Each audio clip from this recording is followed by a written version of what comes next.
শ্রীকৃষ্ণ যখন স্বয়ং ভগবান ছিলেন তখন কেনই তিনি দেহত্যাগ করেছিলেন?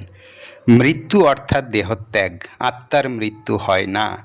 ঈশ্বর যখন মানব রূপে জন্মেছেন তখনই তিনি মৃত্যুর জন্য বিধিবদ্ধ। আর একটু প্রাঞ্জল করে বললে, গীতায় ভগবান বলেছেন, যখন যখন ভারতে ধর্মের গ্লানি আবির্ভূত হয়, অধর্মের অভ্যুত্থান ঘটে, তখন আমি আমাকে সৃজন করি সাধু ব্যক্তির পরিত্রাণার্থে এবং দুষ্কৃতিকারীদের বিনাশার্থে। ধর্ম স্থাপনে আমি যুগে যুগে আবির্ভূত হই। তিনি যুগে যুগে নানা রূপে আবির্ভূত হন, ধর্ম স্থাপন করেন ও ইহলোক ত্যাগ করেন, আবার আসেন। ইহলোকে যেই আসে সেই মরণশীল, কারণ ইহলোক অনিত্য, মায়ামাত্র।